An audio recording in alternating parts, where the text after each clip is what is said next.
Hey everybody, welcome back to Words Off Bricks. And today I ordered something real special. It is the Lego Star Wars Visual Dictionary made for the 25th anniversary, including this special 25th anniversary Darth Maul minifig. But we will not only be covering that, but also as a kid, I had the Lego Star Wars Visual Dictionary. It came out in 2009, the 10th anniversary, so there's 15 years in between these two. So I might as well do a little bit of a comparison while we're at it. So let's get right into the video. So getting into the book, the cover looks amazing. Let's go ahead and open it up. And of course, you have an amazing visual of an actual Lego set, which is really nice to see. But you also have a little perforated area and a little Darth Maul sticker. I'm not sure exactly how you were supposed to open this. I would assume maybe you push it on Darth Maul's face. Okay, I was being silly. You're supposed to peel off the sticker. Now I got a cool little Darth Maul sticker. Just put on the table here for now. And let's peel open, see what we got in here. Alright, here's the back of the torso with the special print on it. 25th anniversary Lego Star Wars. Alright, so now just to give you guys a quick little look. Here's what I was talking about. You pull this up, and you just have a little compartment in here. That's where all the pieces were. He was just kind of rattling around in the book. And it's interesting that you got nowhere to display him. And there's no pieces in here. I was kind of like, when I heard the rattling, I thought you would get a base to put them on like all the other 25th anniversary minifigs. So it's kind of odd to me that you don't get a base for him. It's almost like you got to go out and rebuy a set just so you can get a stand for this 25th minifig. Alright, here is my Darth Maul from my 2007 Sith Infiltrator set that I got way back when. And just looking at them closely side by side, you can tell that they're a different torso other than that back print. Obviously, you also have the 25th anniversary printed on the back, so of course that'll also really point out to you that it's different. The face is nearly identical. The old version honestly looks a little bit brighter. You'd think that it wouldn't be, because you'd think over time he would fade. I'm not sure, maybe he's based off of an older version of Darth Maul. We got two Darth Mauls on the table as we're about to go through the rest of this book. To start off with, the book gives you a history and introduction to Lego Star Wars since the beginning that started in 1999. And they go on to give you an amazing timeline, giving you little sneak peeks of a couple sets from each year, leading all the way up till 2023. Now, I have two issues when it comes to this timeline. First off, the old book gave you so many more sets to look at throughout the years, and a lot better of an idea of what all LEGO has done in the past and covered when it came to their LEGO Star Wars sets. Second, they decided they weren't going to cover any of 2024. The old book for the 10th anniversary went up to the 10th anniversary. This book does not cover any of 2024. Not even the sets that have already come out, or the ones that have already been announced. I really don't understand how LEGO can call this a 25th anniversary celebration when you're not even celebrating the sets that are coming out to celebrate the 25th anniversary. The book then goes on to cover what they call the Fall of the Republic, or what's really the prequel era, as they go on to cover specific characters like Anakin Skywalker and many different sets that he's come in, or of course Obi-Wan Kenobi. They also cover different themed sets, like the pod racing sets, or just the Jedi Order.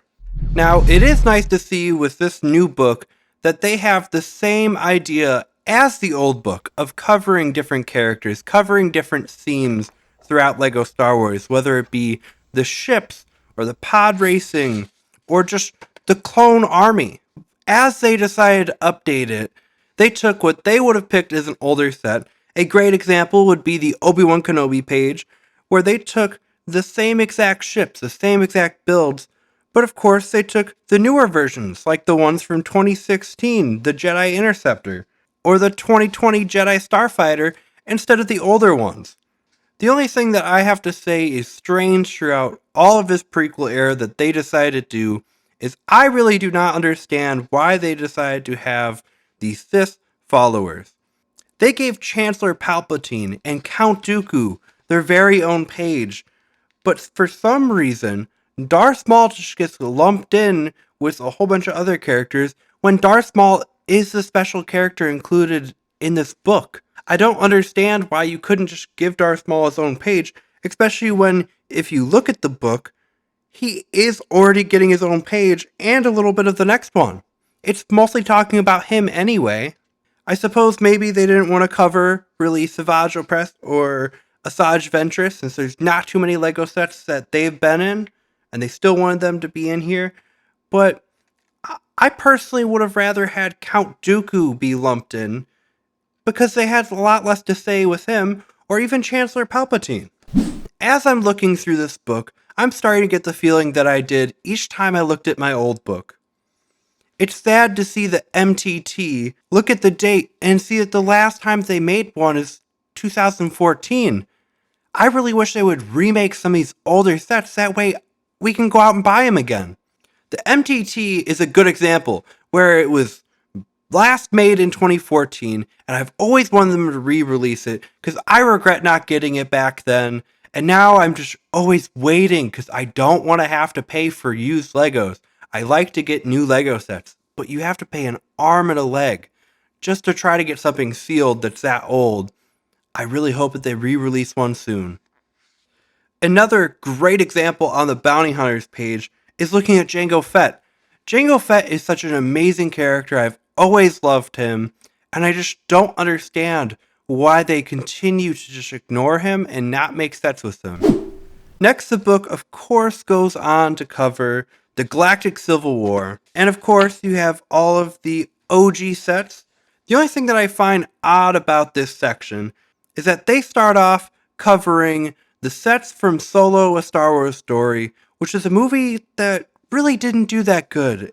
And I don't understand why you just go off covering that right away, have a little bit of the Han Solo that everybody wants to hear about and know, and then you go on to really what everybody wanted in the first place, the Millennium Falcon. And then, of course, it moves on to Luke Skywalker, where you get to see what you really want to see. They talk about the 10th anniversary minifigure that came in the other book. They also cover the Home Sweet Home set that was a May the 4th promo, and it's really cool to have these special sets included in there as little fun facts, because it wasn't something you could just go out and buy. Now, in the Galactic Civil War section, they also decided to include Din Djarin in the Mandalorian sets. I find that a little odd because that was after the Civil War when there was just fighting remnants of the Empire. So it's not technically during the Civil War.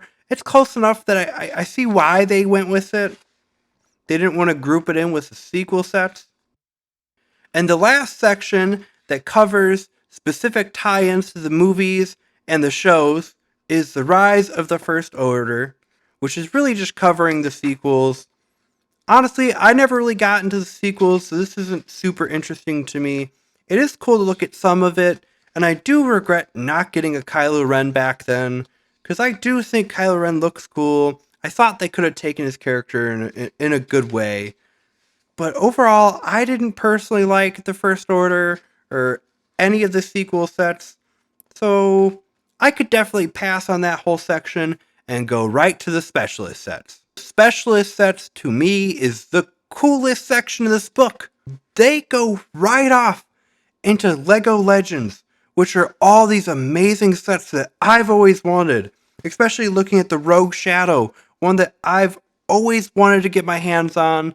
Don't know if I ever will. That is one that I definitely would buy used, because I was always a fan of The Force Unleashed growing up. I just never had a chance to buy it when it was out. They also cover another one of my regrets, the Planet sets. Back when these were releasing, I thought they were kind of overpriced because all you were getting was a minifigure and a micro build, and this little tiny planet. But looking back at it, it would be really cool to have Lego planets of all the different Star Wars planets, and to have all these different minifigs that they don't always make a ton of. Like a perfect example is, when else are you going to get a Saboba? Because they don't really make pod racing sets all the time. And in the specialist chapter, you also have this thing that everybody's looking up to and wanting to save up for. And if you had unlimited money, you would spend it all here. The Ultimate Collector Series, these gigantic, amazing, movie accurate or show accurate sets. And especially looking at that Razor Crest, that is one that I really want. I hope I'm able to get it before it retires. But sadly, pretty much this whole section is retired Lego. They do have the next section that has the R2-D2 that hasn't quite retired yet, but is retiring and is starting to be obsolete with the mini one, since, why would you get a more expensive version when the littler version is perfectly fine and in some ways is better looking? Now, with the buildable and brick-built figures, you have Lego's biggest mistake, that nobody really liked it, nobody was into it, and you have the area that everybody adores and loves, especially with the child sitting there, Grogu. I really wish I would have gotten Grogu. I still am thinking about trying to find a Grogu set, because I absolutely love The Mandalorian. The Mandalorian is such a fun show. And then going on again to something everybody adores and something most people hate. You have the helmets. I absolutely love them. They look amazing. I have a bunch of them. But you have the mechs, which really are overpriced. If they were cheaper, I could see people liking them. But I just really don't see the point in the mech sets. And yeah, I really don't see them continuing very long after. Now, moving on to the dioramas, something that I also really adore and love. My only issue with the diorama sets is I really don't understand why they want to stay so far away from the prequel sets. It is cool that they decided to do a Phantom Menace one for the anniversary of the Phantom Menace, but I don't understand why they don't do more. It would be awesome to get a Duel of the Fates, or like I already mentioned, the Jango fight, where you get these amazing minifigures that sometimes are hard to get, like Qui-Gon Jinn. Now, the very last section, Beyond the Brick, just covers a little bit of behind the scenes with Lego. So that is basically the end of the book. Overall, I actually really like the book. I really like the minifigure. I think that it's a lot of fun, and I can't wait to read through every last detail that they have in this book about Lego Star Wars and learn as much as possible about it. But my biggest pet peeve with it is, why couldn't they have included a stand? They made enough room in the book, carved out in it, for the stand to fit in it, yet they just didn't give you one? This seems so weird to me, because it's like, what are you going to do? Just put them next to your other minifigs instead of giving them a stand? I really hope that one of the upcoming sets that has the 25th anniversary minifig is going to be a lot cheaper, because that way I'll just buy 2 of those. That way Darth Maul can have a stand with the rest of them. But that is all that we have time for today. So subscribe if you want to see more. Look out for my future videos, and check out my other videos, my reviews, my builds. And yeah, until next time, see ya.